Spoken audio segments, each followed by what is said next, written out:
اعوذ باللہ السمیع العلیم من الشیطان الرجیم بسم اللہ الحمدللہ وحدہ والصلاۃ والسلام علی من لا نبی بعدہ رب اشرح لی صدری ویسر لی امری واحلل عقدۃ من لسانی یفقہوا قولی۔ السلام علیکم ورحمۃ اللہ وبرکاتہ۔ آج 7 سپٹمبر 2024 ہے اور چاند کی تاریخ کے مطابق 4 ربیع الاول کا دن ہے اور یہ 1446 ہجری چل رہی ہے۔ پچھلے سیشن میں ہم نے یہ جانا کہ محمد صلی اللہ علیہ وسلم کی پیدائش سے پہلے دنیا کا کیا حال تھا، اور محمد صلی اللہ علیہ وسلم کی پیدائش کا دن 12 ربیع الاول ہے، اور یہ بھی کہ آپ صلی اللہ علیہ وسلم کی والدہ کے علاوہ کل 8 عورتیں ہیں جنہیں شرف حاصل ہوا کہ وہ اللہ کے ہونے والے نبی صلی اللہ علیہ وسلم کو دودھ پلایا۔ اور میلاد النبی منانے کے کیا دلائل ہیں اور طریقہ کیا ہے۔ شہر مکہ یا جو دوسرے بھی اور دیگر شہر تھے عرب میں،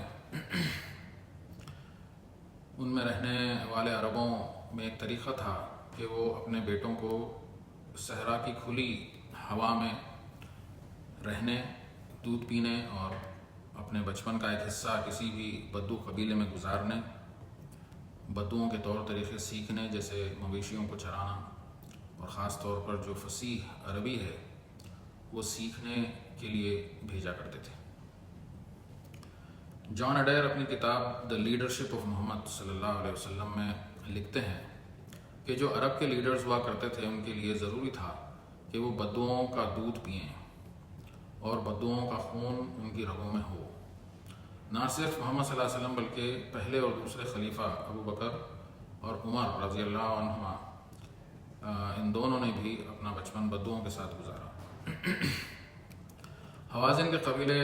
بنو سعد میں محمد صلی اللہ علیہ وسلم کا بچپن، تو بعض قبیلے بہت مشہور تھے بچوں کو لے جانے، ان کا خیال رکھنے اور ان کی بدو طریقے سے پرورش کرنے میں۔ ان میں بنی سعد بن بکر جو حوازن کی ایک شاخ تھی، ان کا بڑا رتبہ تھا، جو مکہ سے کچھ دور پر ان کی بستیاں تھیں۔ محمد صلی اللہ علیہ وسلم کی والدہ محترمہ بھی اپنے بیٹے کو ان کے حوالے کرنے کا سوچ رہی تھیں، اور بنو سعد کی عورتوں کے آنے کا وقت قریب تھا تو وہ انتظار میں تھیں۔ ان میں سے دائی حلیمہ بنت زعیع بھی تھیں جو اپنے شوہر کے ساتھ نکلی اور اس قافلے میں جڑ گئیں جو مکہ جا رہا تھا، اوبویسلی بچوں کو لینے کے لیے، دودھ پلانے کے لیے، اور یہ جو کام وہ کرتی ہیں ان بچوں کو کلیکٹ کرنے کے لیے۔ ان کے ساتھ ان کا دودھ پیتا بچہ یا بیٹا عبداللہ بھی اس سفر پر ان کے ساتھ تھا۔ دائی حلیمہ کی 2 بیٹیاں بھی تھیں، انیسہ اور جدامہ۔ یہ جدامہ کو جو ہے شائنہ بھی پکارا کرتے تھے، جو وہ اپنے ساتھ نہیں لے گئیں۔ ان میں جدامہ سب سے بڑی تھی۔ اب یہ صرف اس لیے بیان کیا جا رہا ہے کیونکہ یہ سیرت میں آگے چل کر جو ہے یہ نام آئیں گے تو جو ہے وہاں یہ سمجھنے میں آسانی ہوگی۔ تو دائی حلیمہ بیان کرتی ہیں کہ اس وقت بارش کے نہ ہونے کی وجہ سے خشک سالی تھی، اور ان کی گدھی جو تھی جس پر وہ سوار تھی، اور ایک بوڑھی اونٹنی بھی ان کے ساتھ رکھ لی تھی تاکہ سفر کے دوران اس کا دودھ پیا جا سکے۔ اب کھانے پینے کا جو ہے ٹف ٹائم چل رہا ہے، ڈراؤٹ کا جو ہے ماحول ہے اور خشک سالی چل رہی ہے، کھانے پینے کی وہ نہیں ہے، تو عام طور پہ یہ اونٹنی کے دودھ پر ہی جو ہے وہ اکتفا کرتے تھے۔ تو دونوں جانور کمزور ہو گئے تھے کیونکہ چراہ گاہوں میں جانوروں کے چلنے کے لیے کچھ بھی نہیں تھا، اور اونٹنی دودھ نہیں دے پا رہی تھی۔ ہر تھوڑی دور چلنے کے بعد ان کی سواری تھک جاتی اور دائی حلیمہ کی وجہ سے قافلہ رک رک کر چل رہا تھا، اور ان کا بیٹا بھی جو ہے وہ بھوک سے تڑپ رہا تھا، اور وہ سب رات بھر جاگتے رہے۔ بہرحال اسی حال میں وہ مکہ پہنچتی ہیں۔ دائی حلیمہ کی ساتھیوں کو بچے آسانی سے مل گئے، لیکن دائی حلیمہ کو کوئی بچہ دینا نہیں چاہتا تھا کیونکہ وہ غریب تھی، تو لوگ انہیں بچہ دینے سے انکار کر رہے تھے۔ دوسری طرف محمد صلی اللہ علیہ وسلم کو کوئی دائی لینا نہیں چاہ رہی تھی کیونکہ وہ یتیم تھے، ان کے والد نہیں تھے، اور ان دنوں کے طریقے کے مطابق بچے کی والدہ اور دادا سے کوئی زیادہ امید نہیں رکھی جاتی تھی کہ وہ دودھ پلانے والیوں کو کچھ اچھا معاوضہ دے پائیں۔ دائی حلیمہ بھی آپ صلی اللہ علیہ وسلم کو دیکھا اور انہیں چھوڑ کر دوسرے بچوں کو دیکھنے چلی گئیں، لیکن انہیں کوئی بچہ نہیں ملا، اور یہاں بھی محمد صلی اللہ علیہ وسلم کو کسی نے نہیں لیا۔ دائی حلیمہ نہیں چاہتی تھیں کہ وہ بنا کوئی بچہ لیے واپس ہوں، جبکہ ان کی سہیلیوں کے پاس ایک بچہ ہے، تو انہوں نے طے کیا کہ وہ آپ صلی اللہ علیہ وسلم کو گود لے لیں گی، یہ سوچ کر کہ اللہ سبحانہ و تعالیٰ انہیں اس یتیم بچے کی وجہ سے برکت عطا کر دے گا۔ دائی حلیمہ کہتی ہیں کہ جیسے ہی انہوں نے آپ صلی اللہ علیہ وسلم کو دودھ پلانے کے لیے اپنے سینے سے لگایا تو ان کا سینہ دودھ سے بھر گیا، اور دونوں بچوں نے پیٹ بھر کر دودھ پیا، اور وہ راستہ بھر سوئے رہے دونوں بچے۔ پھر اس کے ساتھ ہی ساتھ ان کی اونٹنی بھی دودھ دینے لگی، جس کا دودھ دائی حلیمہ اور ان کے شوہر نے پیٹ بھر کر پیا، اور ان کی گدھی جو قافلے کے پیچھے چل رہی تھی اس میں بھی اتنا دم آ گیا کہ وہ قافلے کے آگے ہو گئی۔ دائی حلیمہ کی ساتھیاں پوچھنے لگیں کہ بھئی یہ وہی گدھی ہے جو آتے وقت جس کی وجہ سے دیر ہو گئی تھی؟ انہوں نے کہا کہ ہاں یہ وہی گدھی ہے، لیکن پتہ نہیں اس سے کیا ہو گیا ہے۔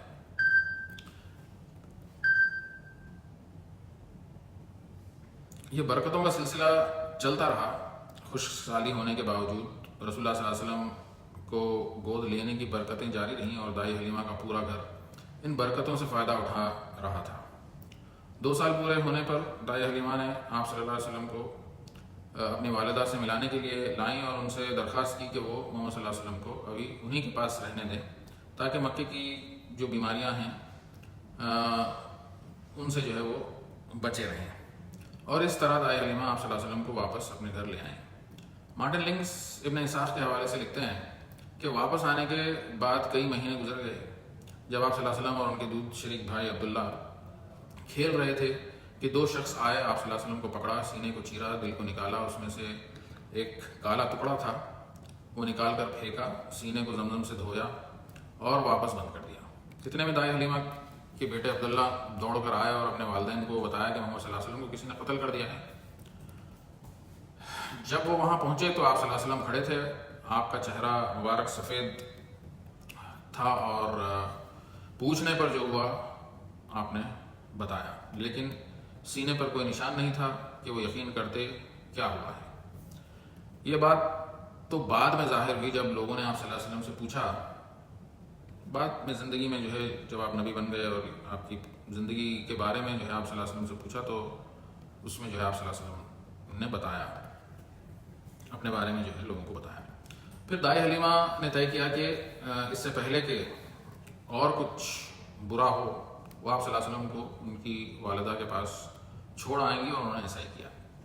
اب ایک خاص بات یہاں نوٹ کرنے کی یہ ہے کہ محمد صلی اللہ علیہ وسلم کی پرورش کسی امیر شہزادے کی طرح نہیں ہوئی۔ آپ صلی اللہ علیہ وسلم پیدا ہی ہوئے یتیم، پھر دائی حلیمہ بھی غریب تھیں، ان کے لیے چھوٹی چھوٹی نعمتیں بہت تھیں، اور آپ صلی اللہ علیہ وسلم کی خود کی فطرت میں رحم دلی تھی۔ آپ بچپن سے ہی جانوروں سے محبت کیا کرتے تھے۔ امام ذہبی ایک واقعہ سیار عالم النبلاء میں لکھتے ہیں، جسے جان اڈیر نے بھی اپنی کتاب میں نقل کیا ہے۔ ایک وقت آپ صلی اللہ علیہ وسلم نے اپنے قمیص کی آستین کو نکال دیا کیونکہ اس پر ایک بلی سو رہی تھی، بعد میں اسے واپس جوڑ لیا تاکہ بلی کی نیند ڈسٹرب نہ ہو۔ تو ایسے نبی کی ہم سیرت سن رہے ہیں جسے قرآن نے سورہ الانبیاء میں فرمایا کہ اے نبی محمد صلی اللہ علیہ وسلم، ہم نے نہیں بھیجا ہے آپ کو مگر رحمت للعالمین بنا کر، تمام عالموں کے لیے رحمت بنا کر، صلی اللہ علیہ وسلم۔ تو دیکھتے چلیے کہ یہ رحمت کس انداز سے نمودار ہوتی ہے آپ صلی اللہ علیہ وسلم کی زندگی میں، جو ہم یہ سیرت میں سن رہے ہیں۔ پھر اب یہاں سے جو ہے محمد صلی اللہ علیہ وسلم کی جو مکی زندگی ہے اس کا بیان شروع ہو رہا ہے، اور اس کو ہم نے کئی سیکشنز میں بانٹا ہے، یا سب سیکشنز میں بانٹا ہے۔ اس میں سے 6 سب سیکشنز ہم اس ہفتے کریں گے، اور یہ مکی زندگی کو ہم نے اصل میں 2 سیشنز میں ڈیوائڈ کیا ہے۔ آج کا سیشن میں جو ہے 6 سب سیکشن آئیں گے، اور نیکسٹ ہفتے نیکسٹ سیٹرڈے کو انشاءاللہ اور 7 سیکشنز آئیں گے۔ تو اس میں جو سب سے پہلا جو سب سیکشن ہے بچپن سے جوانی تک، تو اس میں جو ہے آپ کی زندگی کے جو واقعات ہیں اس کو ہم کور کرنا چاہ رہے ہیں۔ تو 3 سال تک محمد صلی اللہ علیہ وسلم یعنی دائیں حلیمہ لا کر آپ کو چھوڑ دی تو 3 سال تک جو ہے محمد صلی اللہ علیہ وسلم اپنی والدہ کے ساتھ رہے. اس دوران وہ اپنے خاندان والوں کو یا خاندان والوں کا دل جیت لیے اور اپنے کزنس کے ساتھ کھیلا کرتے تھے. خاص طور پر حمزہ رضی اللہ عنہ کے ساتھ جو آپ کے ہم عمر تھے اور ان کی بہن صفیہ رضی اللہ عنہ جو آپ سے چھوٹی تھی. رشتے میں تو یہ دونوں چچا اور پھوپھی کا رشتہ رکھتے تھے اپنے والد کی طرف سے, اور والدہ کی طرف سے تو یہ کزنس تھے یعنی خلیرے بہن بھائی کا جو ہے یہ رشتہ تھا. تو اس طریقے سے یہ ڈبل رشتہ ہونے کی وجہ سے اور ہم عمر ہونے کی وجہ سے جو ہے یہ تینوں بہت کلوز تھے. جب آپ صلی اللہ علیہ وسلم 6 سال کے ہوئے تو اپنی والدہ اور برکہ جو ان کی باندھی تھی ان کے ساتھ یثرب گئے, وہاں کچھ عرصہ گزارا اور آپ صلی اللہ علیہ وسلم وہاں دوسرے بچوں کے ساتھ کھیلتے اور وہاں جو ہے آپ نے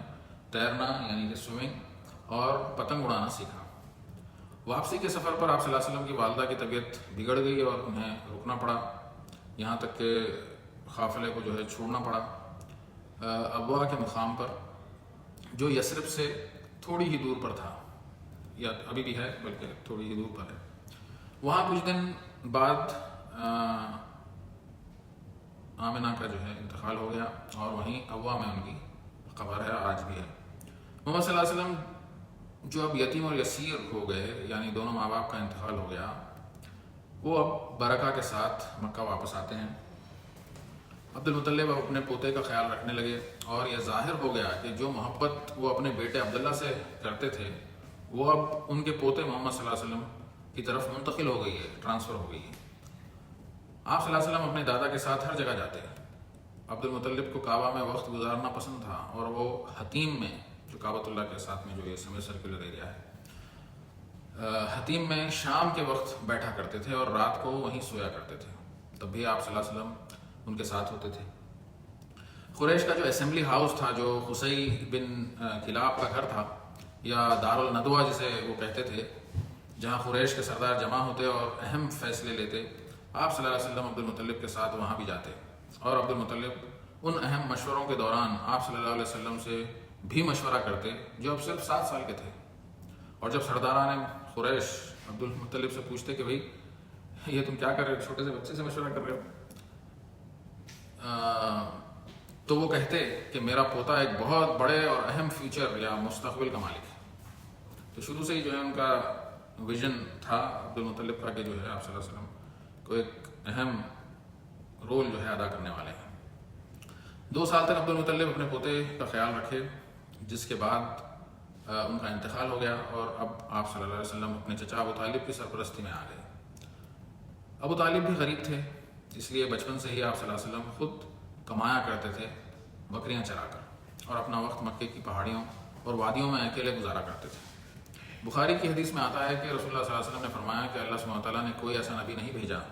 جس نے بکریاں نہ چرائی ہیں. صحابہ رضی اللہ عنہ نے پوچھا کہ کیا آپ صلی اللہ علیہ وسلم نے بھی بکریاں چرائی ہیں؟ آپ نے فرمایا ہاں, کبھی میں بھی مکہ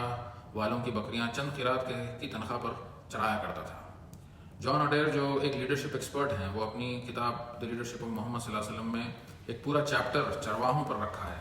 اور بخاری کی حدیث کا حوالہ دیتے ہوئے لکھتے ہیں کہ آپ صلی اللہ علیہ وسلم نے فرمایا کہ کوئی نبی ایسا نہیں کہ جس نے چرواہے کا کام نہ کیا ہو. اس کی وجہ وہ لکھتے ہیں کہ چرواہا اصل میں ایک اچھا لیڈر ہوتا ہے جو اپنے ریوڑ کو مینیج کرتا ہے. کسی بھی لیڈر کے 3 رول ہوتے ہیں کہ کسی بھی ٹاسک کو یا کام کو پورا کرنا, جن لوگوں کے ساتھ آپ کام کر رہے ہیں ان کا اتحاد قائم رکھنا, اور گروپ کے ہر شخص کی ضرورت کو پورا کرنا. تو جو چرواہا ہوتا ہے وہ اکثر ریوڑ کے سامنے ہوتا ہے, to lead from the front, لیکن ریوڑ کو ساتھ میں اکٹھا رکھنے کے لیے وہ کبھی ریوڑ کے سائڈ میں چلتا ہے, کبھی پیچھے چلتا ہے, یہ دیکھنے کے لیے کہ وہ پورا گروپ جو ہے ایک ساتھ ہے کہ نہیں ہے. تو کبھی دور سے پتھر پھینک کر بھٹکنے والی بکریوں کو ریوڑ میں واپس لے آتا ہے. مطلب کہ لیڈر اپنی ٹیم سے دور نہیں رہ سکتا کہ اس کی ٹیم بکھر جائے. جیسا چرواہا کا کام یہی ہوتا ہے کہ وہ اپنے ریوڑ کو ایک جگہ رکھے. اگر کوئی بکری ریوڑ سے دور ہو جائے تو پھر بھیڑیے کی جو ہے وہ خوراک بن جاتے ہیں. تو اسی سلسلے میں بخاری مسلم ادب المفرد اور ابو داؤد کی حدیث ملتی ہے جس میں فرمایا رسول اللہ صلی اللہ علیہ وسلم نے کہ تم میں سے ہر ایک چرواہا ہے اور وہ اپنے ریوڑ کے لیے ذمہ دار ہے. لوگوں کا امیر بھی چرواہا ہے، وہ اپنے ریوڑ کے لیے ذمہ دار ہے.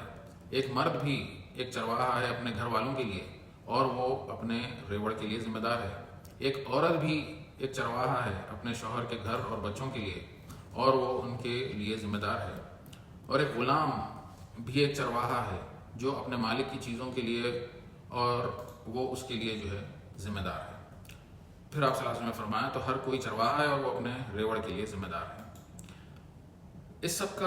سب کچھ کا کیا مطلب ہے؟ ہمیں تو معلوم ہی نہیں کہ ہم میں سے ہر ایک لیڈر ہے. چرواہے ہو کا مطلب ہے کہ تم سب اپنی اپنی زندگیوں کے ہیرو ہو اور اپنے اپنے گھر کے لیڈر ہو. لیڈر تو بننا سب چاہتے ہیں، لیکن یہ جس لیڈر کی بات ہو رہی ہے وہ کس لیے ہے ہم گھر کے لیڈر بیوی بچوں پر ٹھاک جمانے کے لیے نہیں. ہم گھر کے لیڈر ہیں قرآن کو پڑھنے، سمجھنے اور اس کو اپنی زندگیوں میں امپلیمنٹ کرنے کے لیے. ہم لیڈر ہیں یہ دیکھنے کے لیے کہ اللہ کا قانون ہمارے گھروں میں رائج ہو رہا ہے کہ نہیں. اگر ہم نے یہ نہیں کیا تو سیرت سن کر کیا فائدہ ہے؟ سیرت کا جو ہے کوئی امپیکٹ ہونا چاہیے کہ جو ہم اپنی زندگی میں امپلیمنٹ کر سکیں. اور جیسا ہم نے پہلے درس میں بتایا تھا کہ سیرت قرآن سے ملی ہوئی ہے اور قرآن جو ہے سیرت سے ملی ہوئی ہے. تو یہ دو جو ہے ایک دوسرے کو سمجھے بغیر دونوں کو سمجھنا ذرا مشکل ہے. قرآن سمجھنا ہے تو سیرت دیکھنا پڑے گا، سیرت سمجھنا ہے تو قرآن کو پڑھنا پڑے گا. تو ہر ایک اپنا جائزہ لے لے کہ ہم کیا کر رہے ہیں. جب آپ صلی اللہ علیہ وسلم 9 سال کے ہوئے تو آپ کے چچا ابو طالب انہیں اپنے ساتھ سیریا کے سفر پر لے گئے. وہاں جہاں کاروان ہمیشہ رکتا تھا قریب میں ایک چھوٹا سا گھر تھا، بلکہ ایک کمرہ نما کچھ چیز تھی یا حجرہ کہہ لیں اس کو، جس میں کئی زمانے دراز سے کرسچن منک رہا کرتے تھے یا کرسچن راہب جو کہتے ہیں وہ رہا کرتے تھے، جس کے پاس ایک کتاب تھی جس میں آنے والے نبی کا ڈسکرپشن تھا. فی الوقت جو راہب یا منک وہاں رہ رہا تھا اس کا نام بحیرہ تھا اور اس کی ریسرچ کے مطابق ورقہ بن نوفل کی طرح یہ بھی سمجھتا تھا کہ آخری نبی اس کے دور میں آئیں گے. اور وہ کاروان کو آتے ہوئے جب دیکھا تو اس نے غور کیا کہ ایک چھوٹا سا بادل کاروان کے ایک حصے پر اوپر چل رہا ہے، اور جب کاروان آ کر رکا تو بادل بھی رک گیا. بحیرہ کو آخری نبی کا خیال آتا ہے اور اس کی تشویش اور بڑھ جاتی ہے جب یہ سوال اس کے دماغ میں آتا ہے کہ کیا آخری نبی اس کاروان میں ہے. تو وہ یہ جاننے کے لیے کھانے کا بندوبست کرتا ہے اور کاروان والوں کو دعوت دیتا ہے اور تاکید کرتا ہے کہ دعوت ہر ایک کے لیے ہے، چھوٹا ہو یا بڑا اور آزاد ہو یا غلام، سب کے لیے جو ہے یہ دعوت ہے. لیکن جب وہ سب دعوت میں شامل ہوتے ہیں تو وہ ان سب کا جائزہ لیتا ہے اور کہتا ہے کہ شاید تم نے کسی کو پیچھے چھوڑ دیا ہے. جو نشانیاں وہ دیکھنا چاہ رہا تھا ان لوگوں میں نہیں دکھ رہی تھی. تب انہیں محمد صلی اللہ علیہ وسلم کا خیال آتا ہے اور وہ جواب دیتے ہیں کہ ہاں ایک بچے کو ہم نے پیچھے چھوڑا ہے اونٹوں کو دیکھنے کے لیے. خیر آپ صلی اللہ علیہ وسلم کو بلایا جاتا ہے اور بحیرہ انہیں دیکھتے ہی پہچان لیتا ہے کہ یہی وہ بچہ ہے جو آگے جا کر اللہ کا نبی بننے والے ہیں صلی اللہ علیہ وسلم. لیکن اس کو ایک بے چینی اب بھی رہتی ہے. وہ آپ صلی اللہ علیہ وسلم کا وہ نشان دیکھنا چاہتا تھا جو پیدائش سے آپ کی پیٹھ کے بیچوں بیچ رہا ہے. بحیرہ آپ صلی اللہ علیہ وسلم سے اپنا قمیص نکالنے کو کہتا ہے اور نبوت کا وہ نشان دیکھ کر اسے یقین ہو جاتا ہے کہ آپ صلی اللہ علیہ وسلم ہی آخری نبی بننے والے ہیں. وہ ابو طالب سے کہتا ہے کہ وہ آپ صلی اللہ علیہ وسلم کا ایکسٹرا خیال رکھے اور فوراً اپنے شہر مکہ روانہ ہو جائے. ابو طالب اپنا کام نپٹا کر آپ صلی اللہ علیہ وسلم کے ساتھ واپس ہو جاتے ہیں اور مکہ واپس ہو کر آپ صلی اللہ علیہ وسلم واپس اپنے کام پر لگ جاتے ہیں جو آپ پہلے سے کر رہے تھے، بکریاں چرانے کا کام. محمد صلی اللہ علیہ وسلم کے چچا مل کر آپ کو، حمزہ رضی اللہ عنہ کو اور عباس رضی اللہ عنہ کو ٹریننگ دیتے ہیں ہتھیار چلانے کے لیے، جیسا کہ ان دنوں کا معمول تھا. محمد صلی اللہ علیہ وسلم کو تیر اندازی پسند تھی اور آپ ایک بہترین تیر انداز بن گئے اور آپ صلی اللہ علیہ وسلم کی نظر کی لوگ تعریف کرتے تھے جو اس فن کے لیے چاہیے تھی. ایک تیر انداز کی نظر تیز ہونا چاہیے کیونکہ اس کو جو ہے اس کا ٹارگٹ جو ہے وہ اس کو دکھتے رہنا چاہیے. قریش ویسے تو جنگوں میں حصہ نہیں لیتے تھے، لیکن کنانہ کے قبیلے سے ان کا گہرا تعلق تھا. اس لیے فجار کی جنگوں میں آپ صلی اللہ علیہ وسلم اپنے چچاؤں کا ساتھ دیا۔ ایک جنگ میں تو آپ کا کام بہت ہی چھوٹا سا تھا، یعنی کچھ تیروں کو اٹھا کے جو ہے وہ اپنے چچاؤں کو دیتے تھے، لیکن دوسری ایک جنگ میں آپ کو اجازت ملی جنگ میں تیر اندازی کرنے کے لیے، اور آپ صلی اللہ علیہ وسلم کی بہادری کی تعریف ہوئی۔ فجار کی جنگوں کا نتیجہ یہ ہوا کہ قریش کے کچھ قبیلے جیسے ہاشم، مطلب، زہرہ، اسد، تیم اور عدی مل کر ایک حلف لیے کہ وہ ہر قسم کے ظلم کے خلاف کھڑے ہوں گے، چاہے وہ ظلم کسی کے بھی خلاف ہو، امیر ہو یا غریب، قریش کے قبیلے سے ہو یا جو ہے کوئی اور قبیلے سے، یا کوئی باہر سے آنے والا کے خلاف اگر جو ہے کچھ ہو تو اس حلف کو حلف فضول کہا جاتا ہے۔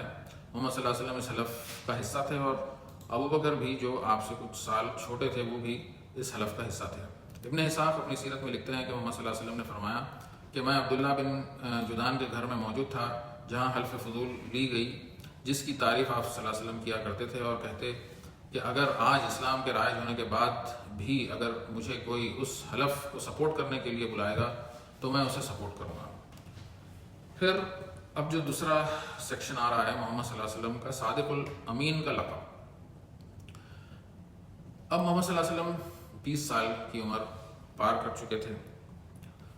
اور وقت کے گزرتے زیادہ سے زیادہ لوگ آپ کو دعوت دیتے کہ وہ ان کے ساتھ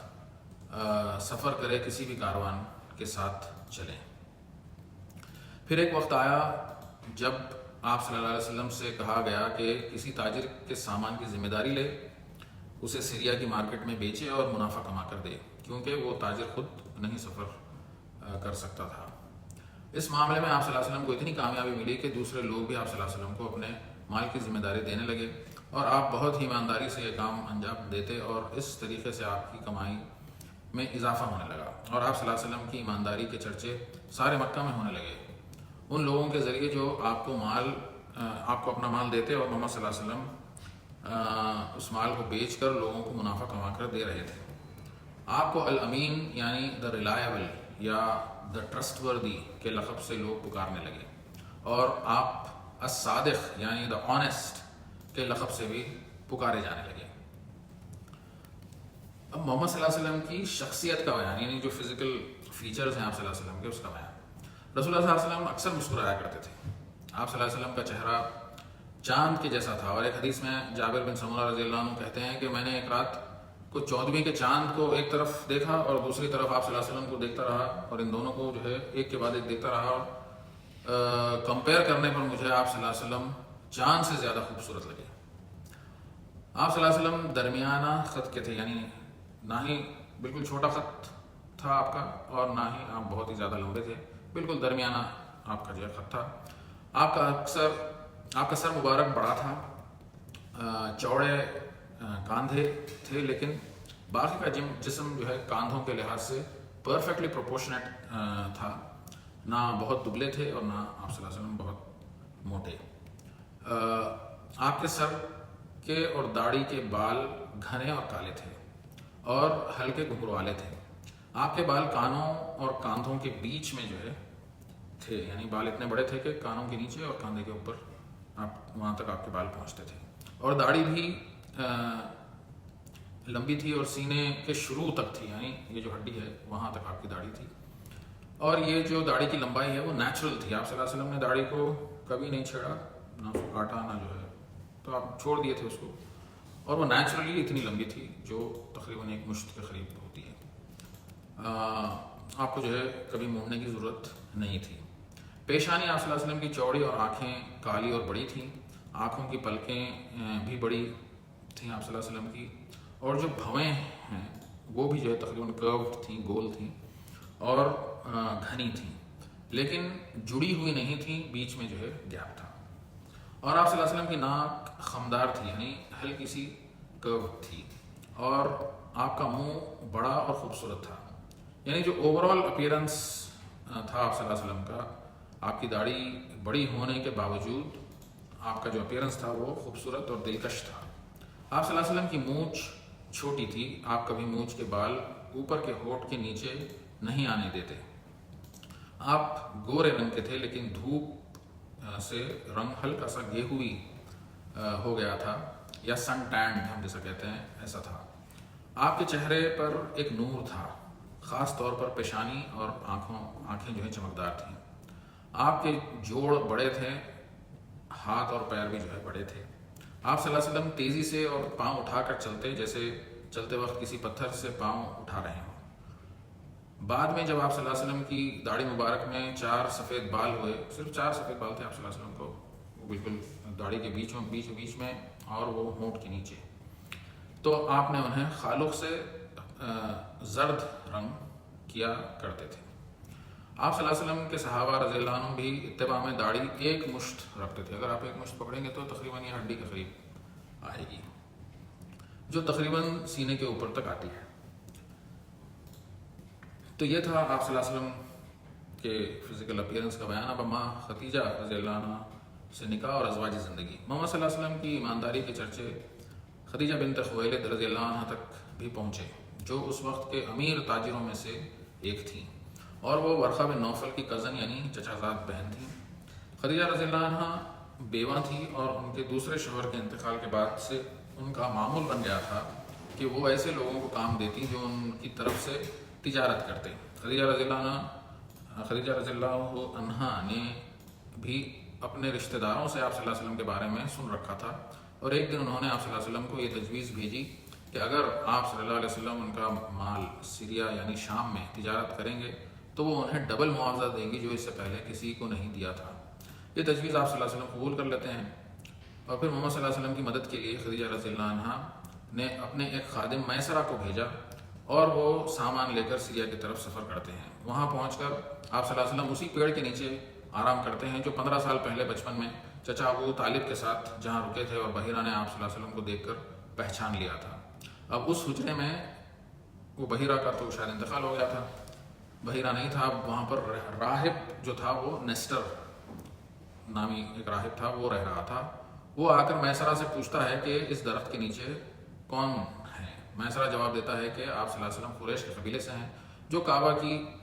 دیکھ بھال کرتے ہیں، جو قبیلہ کعبہ کی دیکھ بھال کرتا ہے اس قبیلے سے آپ کا تعلق ہے۔ نیسٹر جو ہے وہ ساری چیزوں کو بھول جاتا ہے، کہتا ہے کہ جو ہے یہ کوئی اور نہیں ایک نبی ہے۔ جب قافلہ سیریا میں آگے بڑھا تو میسرہ جو پہلے سے ہی آپ صلی اللہ علیہ وسلم سے بہت متاثر تھا، اس کے کانوں میں نیسٹر کے الفاظ گونج رہے تھے کہ یہ کوئی اور نہیں ایک نبی ہے۔ بہرحال آپ صلی اللہ علیہ وسلم تجارت مکمل کر کے میسرہ اور قافلے کے ساتھ مکہ واپس آتے ہیں، اور خدیجہ رضی اللہ عنہ کو ساری چیزوں کا حساب دیتے ہیں، جو بہت ہی منافع بخش تھا۔ اس سے پہلے انہیں اتنا فائدہ کبھی نہیں ہوا تھا، اور میسرہ بھی آ کر تمام واقعات، آپ صلی اللہ علیہ وسلم کی پرسنالٹی، نیسٹر کی پیشن گوئی، آپ صلی اللہ علیہ وسلم کے اخلاق اور آپ کی لوگوں سے جو ڈیلنگ کے بارے میں ڈیٹیل تھی، وہ جو ہے خدیجہ رضی اللہ عنہ کو بتاتا ہے۔ یہ میسرہ کی باتیں سن کر خدیجہ رضی اللہ عنہ اپنی چچا زاد بھائی ورقہ کو بتاتی ہیں، تو وہ کہتے ہیں کہ اگر یہ سب کچھ سچ ہے تو محمد صلی اللہ علیہ وسلم عربوں کے نبی ہیں جس کا انتظار بہت دنوں سے تھا۔ خدیجہ رضی اللہ عنہ اپنی سہیلی نفیسہ کو آپ صلی اللہ علیہ وسلم کے پاس نکاح کے پیغام کے ساتھ بھیجتی ہیں، جسے وہ قبول کرتے ہیں۔ خدیجہ رضی اللہ عنہ آپ کو بلا بھیجتی ہیں، اور یہ طے ہوتا ہے کہ آپ صلی اللہ علیہ وسلم اپنے چچا سے اس نکاح کے تعلق سے بات کریں گے، اور خدیجہ رضی اللہ عنہ اپنے چچا عمر بن اسد سے۔ نکاح 20 اونٹنیوں کے مہر پر ہو جاتا ہے، اور نکاح کے دن آپ صلی اللہ علیہ وسلم برکہ کو، جو آپ کی جو ہے باندھی تھی، جو آپ کے والد کی طرف سے وراثت میں ملی تھی رضی اللہ عنہ، اور کیونکہ اس کو جو ہے آپ صلی اللہ علیہ وسلم آزاد کر دیتے ہیں۔ برکہ کو نکاح کے دن رسول اللہ صلی اللہ علیہ وسلم آزاد کر دیتے ہیں، جو بچپن سے آپ کا خیال رکھتی آ رہی تھی۔ اور کیونکہ آپ صلی اللہ علیہ وسلم کا اپنا کوئی گھر نہیں تھا، تو آپ خدیجہ رضی اللہ عنہ کے گھر میں رہنے لگے۔ اب یہاں تھوڑا سا جو ہے رک کر یہ غور کرنا ہے کہ ساؤتھ انڈیا میں، خاص طور پر کیرلا میں کچھ ڈسٹرکٹس ہیں، کچھ گاؤں ہیں، وہاں پر مسلمانوں میں، اور سری لنکا کے مسلمانوں میں، سری لنکا میں بھی کچھ علاقے ہیں، وہاں کے مسلمانوں میں بھی یہ طریقہ ہے یا ایک کسٹم ہے کہ لڑکا نکاح کے بعد اپنے سسرال میں شفٹ ہو جاتا ہے۔ یہ لڑکی والوں پر ایک ایسا بوجھ ہے کہ بعض لوگ اس بوجھ کو برداشت نہیں کر سکتے۔ جب میں نے اس رواج کے بارے میں ریسرچ کیا تو پتہ چلا، یعنی لوگوں سے بات چیت کی وغیرہ وغیرہ، تو پتہ چلا کہ یہ تو رسول اللہ صلی اللہ علیہ وسلم کی سنت کی پیروی کر رہے ہیں، جیسا کہ آپ صلی اللہ علیہ وسلم خدیجہ رضی اللہ عنہا کے گھر آ کر رہنے لگے۔ سب سے پہلی بات تو یہ ہے کہ خدیجہ رضی اللہ عنہا امیر تھیں اور انڈیپینڈنٹ تھیں، اپنے ماں باپ کے ساتھ اپنے والد کے گھر میں نہیں رہ رہی تھیں، جو عام طور پر ساؤتھ ایشیا میں جوائنٹ فیملی سسٹم میں ہوتا ہے۔ دوسری بات یہ ہے کہ محمد صلی اللہ علیہ وسلم اور خدیجہ رضی اللہ عنہا ایک الگ گھر میں رہ رہے تھے، جو ہمارے پاس انڈین سب کانٹیننٹ کے ممالک میں اس کا رواج ہی نہیں ہے۔ تو سنت کو فالو کرنے کا دعویٰ تو کرتے ہیں لیکن پوری سنت نہیں فالو کر رہے ہیں۔ اور پھر میرے سنت فالو کرنے کی وجہ سے، سنت کی اتباع کرنے کی وجہ سے کسی کو مصیبت نہیں ہونا چاہیے، کیونکہ آپ صلی اللہ علیہ وسلم کی سیرت پوری اٹھا کر دیکھ لیجئے، وہ انسانوں کو تو چھوڑیے جانوروں کے لیے کبھی مصیبت نہیں بنے۔ تو ان سب کا خیال رکھنا ہے، اور یہ جوائنٹ فیملی سسٹم سے الگ ہو کر میاں بیوی اپنے گھر میں رہیں، یہ اصل سنت ہے۔ لیکن خیال رہے، اس کا ہرگز مطلب یہ نہیں ہے کہ ہم اپنے ماں باپ کا خیال رکھنا چھوڑ دیں یا ان کی دیکھ بھال کرنا چھوڑ دیں، نہیں، ان کا خیال بھی رکھنا ہے۔ اگر ہو سکے تو پاس میں یعنی والدین کے گھر کے ساتھ میں گھر لے لیے تاکہ ماں باپ کی خدمت کرنا آسان ہو جائے۔ جوائنٹ فیملی سسٹم کے نقصانات آج ظاہر ہو کر ہمارے سامنے آ رہے ہیں۔ بیوی شوہر کے خاندان میں اکیلی رہتی ہے، شوہر جاتا ہے کام پہ جاتا ہے، یا کبھی بعض گھرانوں میں جو ہے شوہر جو ہے گلف وغیرہ میں کام کرتے ہیں، وہ بیوی اکیلی ہو جاتی ہے، تو دیوروں سے پردہ ہونا چاہیے، ورنہ ایسے کئی کیسز سامنے آئے ہیں جہاں غلط حرکتیں شروع ہو جاتی ہیں، چاہے وہ سسر ہو یا دیور۔ جہاں ایک مرد اور عورت اکیلے رہتے ہیں تو آپ صلی اللہ علیہ وسلم نے فرمایا کہ شیطان ان دونوں کے بیچ میں ہوتا ہے۔ اور ایک حدیث میں فرمایا کہ کسی سوال کے جواب میں کہ شوہر کے رشتہ دار اکیلی عورت کے پاس نہ جائیں کیونکہ وہ موت ہیں، کہا آپ صلی اللہ علیہ وسلم نے۔ شوہر کے رشتہ دار اکیلی بیوی جو گھر میں رہتی ہے اس کے پاس نہ جائیں، کہا رسول اللہ صلی اللہ علیہ وسلم نے، کیونکہ آپ صلی اللہ علیہ وسلم نے کہا کہ یہ موت ہے۔ چلتے چلتے یہ باتیں بیان کرنا ضروری تھا، ورنہ سیرت نبی صلی اللہ علیہ وسلم کوئی کہانی نہیں ہے، یہ تو اپنی زندگیوں میں عمل میں لانے کی چیز ہے۔ اگر خالی کہانی سننا ہے تو پھر سیرت سے فائدہ کیسے اٹھائیں گے؟ خدیجہ رضی اللہ عنہ نکاح کے بعد نہ صرف ایک اچھی بیوی ثابت ہوئی بلکہ وہ آپ صلی اللہ علیہ وسلم کی ایک اچھی دوست بھی تھیں، آپ کے خیالات اور تصورات میں حصے دار تھیں، آپ کے آئیڈیلز کو ماننے والی بیوی تھیں۔ بہت کم بیویاں ایسی ہوتی ہیں، آج کل مسلمان عورتیں بھی ابھی کما رہی ہیں، کمانا شروع کر رہی ہیں، بعض لوگ اچھی تنخواہیں اٹھا رہی ہیں، لیکن نہ مردوں میں وہ آئیڈیلز ہیں اور نہ عورتوں میں کہ وہ اپنے شوہر کی اچھی عادتوں سے اتفاق کرے اور انہیں اس میں سپورٹ کرے۔ آپ دونوں کو سب سے پہلے بیٹا ہوتا ہے جسے وہ قاسم کا نام دیتے ہیں، اور آپ صلی اللہ علیہ وسلم کو ابو القاسم کے کنیے سے پکارا جانے لگتا ہے۔ 2 سال پورے ہونے سے پہلے قاسم کا انتقال ہو جاتا ہے۔ اس کے بعد دوسرے نمبر پر آپ کو ایک بیٹی ہوتی ہے جسے وہ زینب کا نام دیتے ہیں۔ زینب کے بعد اور 3 بیٹیاں ہوتی ہیں، رقیہ، ام کلثوم اور فاطمہ رضی اللہ عنہم، اور آخر میں ایک بیٹا ہوتا ہے جس کا بھی جلد ہی انتقال ہو جاتا ہے۔ تو کل 6 بچے آپ صلی اللہ علیہ وسلم کو ہوتے ہیں خدیجہ رضی اللہ عنہا سے، جن میں سے 4 زندہ رہتے ہیں اور مرد بچوں کا انتقال اللہ کی مرضی سے ہو جاتا ہے۔ اب یہ پوائنٹ کو یاد رکھیے کیونکہ یہ ختم نبوت کا جو ہے حصہ ہے جو آگے ہم انشاءاللہ ڈسکس کریں گے۔ برکہ رضی اللہ عنہ کی جگہ اماں خدیجہ رضی اللہ عنہا آپ صلی اللہ علیہ وسلم کو زید بن حارثہ رضی اللہ عنہ کو آپ کی خدمت کرنے کے لیے تحفہ دیتی ہیں، اور برکہ کا نکاح ایک حیثیت کے شخص کے ساتھ کر دیا جاتا ہے، جس سے برکہ کو ایک بیٹا ہوتا ہے، جس کے بعد برکہ ام ایمن رضی اللہ عنہ کے نام سے جانی جاتی ہیں۔ ام ایمن زیادہ تر احادیث وغیرہ میں آتا ہے، برکہ تو صرف سیرت میں ہم کو پڑھنے میں آتا ہے۔ زید بن حارثہ رضی اللہ عنہ کلب کے قبیلے سے تھے، جن کے والد قبیلے کے سردار تھے، اور والدہ بھی مشہور طئی قبیلے سے تھیں، جن کے سردار حاتم الطائی ہوا کرتے تھے، جو اپنی بہادری اور سخاوت کے لیے مشہور تھے۔ ایک وقت زید رضی اللہ عنہ اپنی والدہ کے ساتھ ان کے قبیلے گئے ہوئے تھے، جہاں پر ایک حملے میں وہ قیدی بنا لیے جاتے ہیں اور غلاموں کی طرح بیچ دیے جاتے ہیں، جو خدیجہ رضی اللہ عنہا کے بھتیجے کے ذریعے آپ صلی اللہ علیہ وسلم کے گھر میں پہنچتے ہیں، اور اس واقعے کو کئی سال گزر جاتے ہیں، ان کو موقع نہیں ملتا کہ جو ہے وہ اپنے قبیلے تک اس بات کو پہنچائیں کہ جو ہے وہ مکہ میں رہ رہے ہیں۔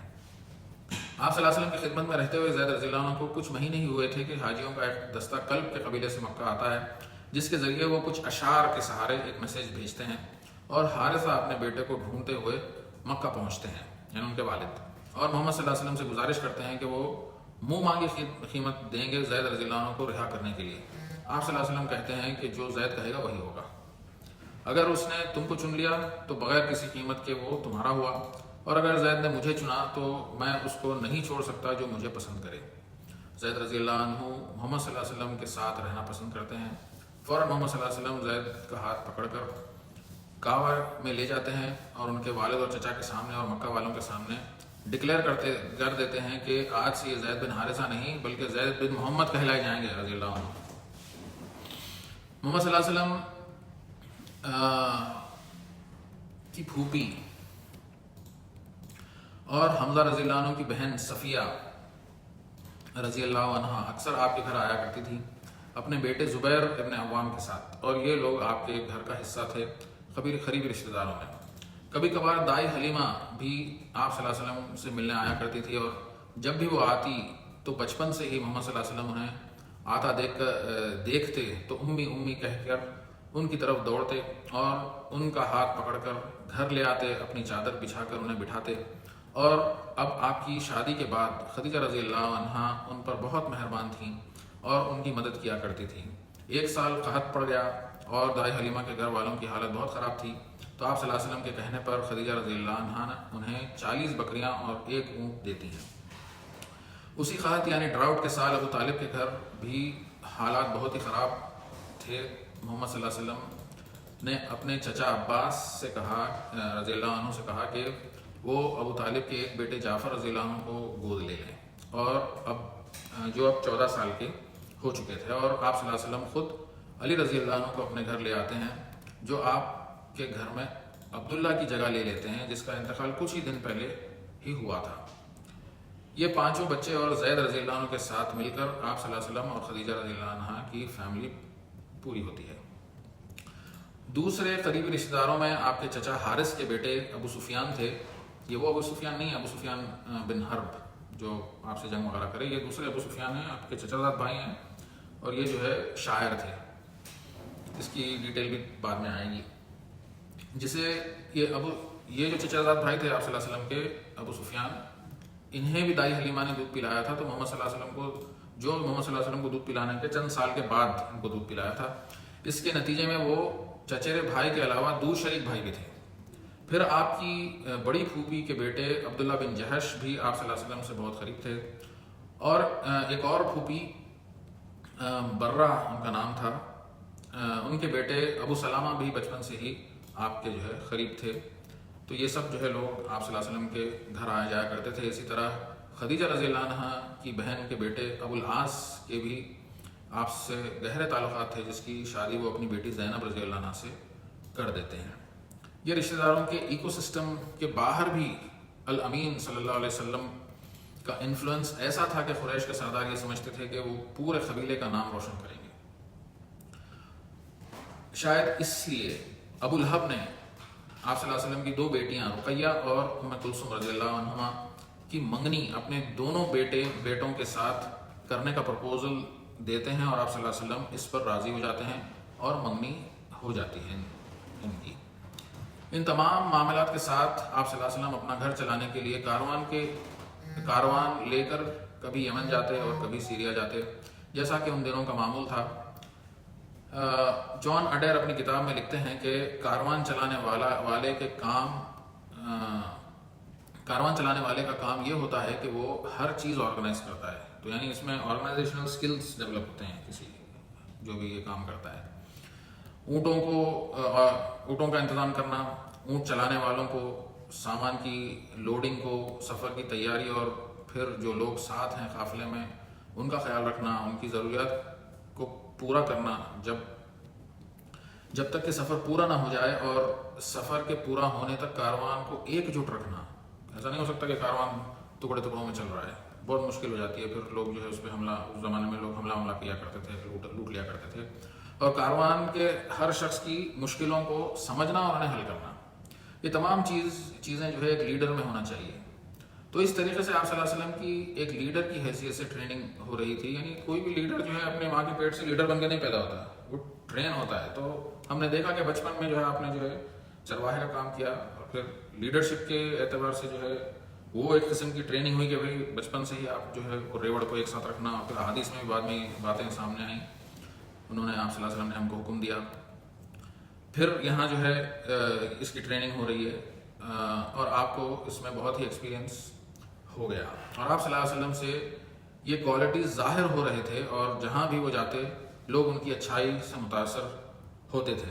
کیونکہ آپ کے اخلاق اچھے تھے تو جو ہے آپ کی ڈیلنگ ہر ایک سے اچھی تھی. تو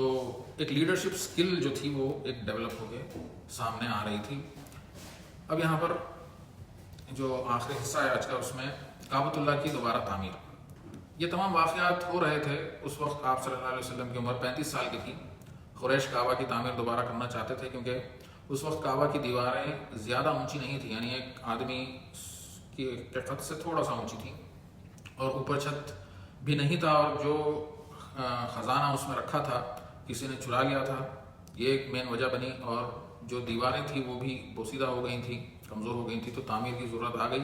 اور ان کے پاس سب سامان تیار تھا اور چھت بنانے کے لیے لکڑی بھی موجود تھی. لیکن وہ ڈرتے تھے کہ اگر اس کی کعبۃ اللہ کی دیواروں کو توڑیں گے, کیونکہ وہ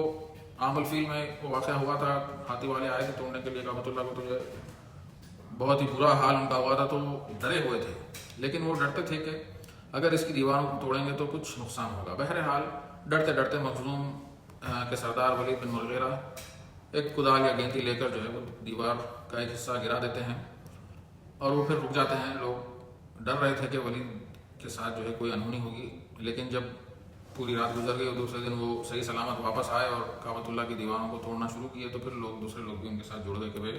ہاں ٹھیک ہے, اللہ تعالیٰ کی جو اس میں مرضی ہے کہ ہم جو ہے اس کو صحیح کرنا چاہ رہے ہیں, اس میں کوئی نقصان نہیں ہے وغیرہ وغیرہ. حجر اسود کے پیچھے ان کو ایک عبرانی زبان میں لکھا ہوا ایک پرچہ ملتا ہے جسے وہ پڑھ نہیں سکتے تھے. پھر کسی یہودی کے ذریعے انہیں پتہ چلتا ہے کہ اس پر لکھا تھا میں اللہ ہوں, بکا کا رب. میں نے اسے اس وقت بنایا جب زمین اور آسمان کی خلقت ہو رہی تھی اور جس دن میں نے سورج اور چاند کو بھی بنایا, اور اس کے اطراف میں نے 7 نیک فرشتوں کو رکھا ہے. یہ شہر اس وقت تک رہے گا جب تک کہ اس کی 2 پہاڑیاں کھڑی رہیں گی جو اس کے لوگوں کے لیے دودھ اور پانی سے برکت والی ہیں. قریش اب کعبہ کی تعمیر میں لگ گئے اور کعبۃ اللہ کی دیواروں کو اونچا کرنے میں مصروف ہو گئے. اور جب حجر اسود کو رکھنے کا وقت آیا تو ہر قبیلے والے چاہتے تھے کہ یہ شرف ان کو حاصل ہو, اور وہ جھگڑا کرنا شروع کر دیے اور کام 4 سے 5 دن تک رکا رہا اور قبیلے کے گروپس بن گئے اور جنگ تک بات پہنچ گئی. ان میں ایک بزرگ شخص نے مشورہ دیا کہ کل صبح جو کوئی بھی مسجد حرم میں داخل ہوگا وہ طے کرے گا کہ کس قبیلے کو یہ شرف حاصل ہوگا حجر اسود کو اس کی جگہ پر رکھنے کے لیے, اور سب نے یہ مشورہ مان لیا. دوسرے دن صبح میں سب سے پہلے شخص مسجد میں داخل ہونے والوں میں محمد صلی اللہ علیہ وسلم تھے, جو مکہ میں کچھ وقفے کے بعد واپس آئے تھے. اور آپ کو دیکھتے ہی وہاں موجود لوگ خوشی سے کہنے لگے یہ تو عالمین ہیں, ان کا فیصلہ ہمیں منظور ہے. جب لوگوں نے آپ صلی اللہ علیہ وسلم کو سارا معاملہ بتایا تو آپ صلی اللہ علیہ وسلم نے کہا کہ ایک چادر لاؤ, اور جب وہ لائی گئی تو آپ صلی اللہ علیہ وسلم نے اس کو زمین پر بچھا دیا اور اپنے ہاتھوں سے جو ہے حجر اسود کو اٹھا کر اس کے بیچوں بیچ رکھ دیا, اور پھر کہا کہ اس کے پورے چاروں کونے جو ہے چاروں طرف سے جو کنارے ہیں ان کو جو ہے قبیلے کے سب لوگ پکڑ لیں اور اس کو جو ہے ساتھ مل کر اوپر اٹھائیں. اور جب انہوں نے اسے اٹھا دیا تو آپ صلی اللہ علیہ وسلم نے حجر اسود کو اپنے ہاتھوں سے چادر سے لیا اور اس کو اس کی جگہ پر رکھ دیا, اور پھر کعبہ کی باقی تعمیر پوری ہوئی اور کعبۃ اللہ بن کر تیار ہو گیا. تو یہ جو ہے آج کا سیشن تھا, یہاں پر ہم آج اس کو روک دیں گے. اب نیکسٹ ہفتے جو ہے وہ وہی سے پہلے کیا واقعات ہیں, پھر وہی ہے, پھر تبلیغ وغیرہ ہے, پھر وہ ہجرت تک کا جو ہے انشاءاللہ ہم کور کریں گے. وآخر دعوانا الحمدللہ رب العالمین والصلاۃ والسلام علی رسول اللہ صلی اللہ علیہ وسلم. درود پڑھ لیجیے. اللہم صلی علی محمد.